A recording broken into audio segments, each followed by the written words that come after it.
নমস্কার বন্ধুরা, আলোকপাতে আপনাকে স্বাগত। আজ বৃহস্পতিবার। পৃথিবী এক বিরল দৃশ্যের সাক্ষী হতে চলেছে। এবছর দেখা যাবে হাইব্রিড সূর্যগ্রহণ। তো চলুন জেনে নেওয়া যাক হাইব্রিড সূর্যগ্রহণ আসলে কী এবং কেন একে বলা হচ্ছে। সাধারণত আমরা সূর্যগ্রহণ দেখে থাকি, কখনো পূর্ণগ্রাস হয়, কখনো বলয়গ্রাস হয়, আবার কখনো আমরা দেখি আংশিক সূর্যগ্রহণ হয়। চন্দ্রগ্রহণের ক্ষেত্রেও সেরকম দেখি। সূর্যগ্রহণের ক্ষেত্রে যখন চাঁদ, সূর্য এবং পৃথিবী এক সরলরেখায় চলে আসে এবং সূর্যের মাঝখানে যখন চাঁদ আসে, তখন চাঁদের ছায়া পড়ে পৃথিবীর উপরে। যেখানে ছায়া পড়ে সেই জায়গা থেকে সূর্যকে একেবারেই দেখা যায় না। এই ঘটনাটাকে আমরা গ্রহণ বলি।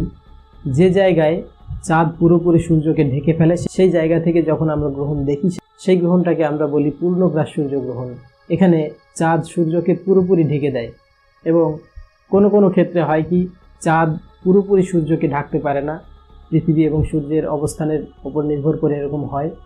তখন কি হয়, সূর্যের চারিদিকে একটা রিংয়ের মতো দেখা যায় এবং একটা পর্যায়ে একে একটা হীরের আংটির মতো দেখা যায়। একে বলা হয় বলয়গ্রাস সূর্যগ্রহণ।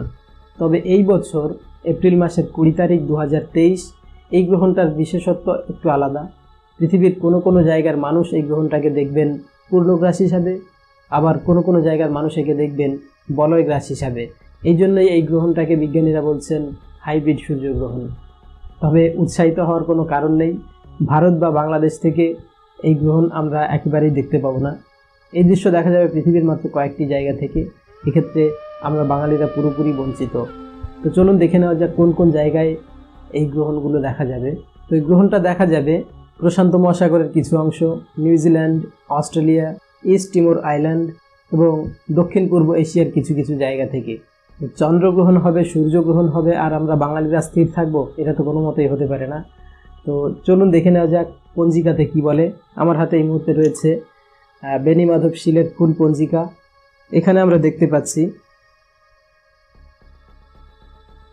পূর্ণগ্রাস সূর্যগ্রহণ ভারতবর্ষে অদৃশ্য। বৈশাখ মাসের 6 তারিখ, ইংরাজি 20 তারিখ, এপ্রিল মাসের 2023। গ্রহণ স্পর্শ হচ্ছে, এটা ভারতের সময় বলছি, ভারতীয় সময় অনুযায়ী সকাল 7টা 5 মিনিটে গ্রহণের শুরু এবং গ্রহণ চলবে 12টা 29 পর্যন্ত। গ্রহণের স্থিতিকাল 5 ঘন্টা 24 মিনিট। হিন্দু পুরাণে চন্দ্রগ্রহণ এবং সূর্যগ্রহণ নিয়ে সুন্দর একটা কাহিনী রয়েছে। সেটি আমাদের চ্যানেলে আগেই প্রচার করা হয়েছে। যারা দেখেননি তারা আমাদের চ্যানেলে গিয়ে দেখে নিতে পারেন, অথবা এই ভিডিওর সঙ্গেই আমি ভিডিওটা জুড়ে দেবো। যারা দেখেননি এখানে একবারে দেখে নিতে পারবেন।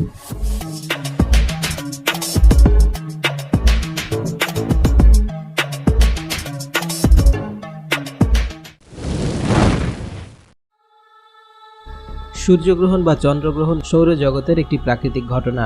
প্রত্যেক বছরই সূর্যগ্রহণ এবং চন্দ্রগ্রহণ হয়। সূর্যগ্রহণ ও চন্দ্রগ্রহণ নিয়ে হিন্দু পুরাণে এক অদ্ভুত কাহিনী রয়েছে। সেই কাহিনী আপনাদের শোনাবো। তার আগে আরও দু একটি কথা বলে নিই। সাধারণত চাঁদ যখন সূর্য এবং পৃথিবীর মাঝখানে চলে আসে, তখন চাঁদের ছায়া পৃথিবীর ওপর পড়লে সূর্য আড়াল হয়ে যায়। চাঁদের ছায়া যেখানে পড়ে সেখান থেকে সূর্যকে দেখা যায় না। এই অবস্থাকে সূর্যগ্রহণ বলা হয়। একইভাবে যখন চাঁদ এবং সূর্যের মাঝখানে পৃথিবী এসে পড়ে, তখন পৃথিবীর ছায়া গিয়ে চাঁদের ওপর পড়ে। তখন চাঁদের একটি অংশ বা সম্পূর্ণ অংশ অন্ধকারে ঢেকে যায়। কিছুটা অংশ ঢেকে গেলে তাকে আংশিক চন্দ্রগ্রহণ এবং সম্পূর্ণ ঢেকে গেলে তাকে পূর্ণগ্রাস চন্দ্রগ্রহণ বলা হয়। গত বছরের মতো এবছরও দুবার চন্দ্রগ্রহণ এবং দুবার সূর্যগ্রহণ হবে। তবে ভারত থেকে বছরের প্রথম সূর্যগ্রহণ দেখা যাবে না, তাই ধর্মীয় ব্যাপারে এর খুব একটা প্রভাব পড়বে বলে মনে হয় না। চলুন তাহলে দেখে নেওয়া যাক হিন্দু পুরাণে সূর্যগ্রহণ এবং চন্দ্রগ্রহণ সম্পর্কে কি বলা হয়েছে।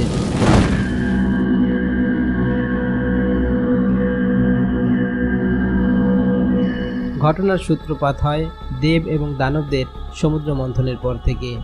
দেবতা এবং অসুরেরা মিলে ক্ষীরসাগর মন্থন করে অমৃত উদ্ধার করেছিলেন।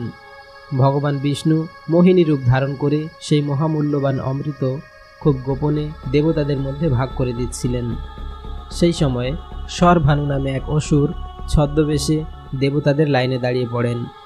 ভগবান বিষ্ণু তার হাতে অমৃত ঢেলে দিলে সঙ্গে সঙ্গে শরভানু তা খেয়ে নেন। ঠিক সেই সময়ই চন্দ্রদেব এবং সূর্যদেব অসুর শরভানুকে চিনতে পারেন এবং সঙ্গে সঙ্গে ভগবান বিষ্ণুকে জানান।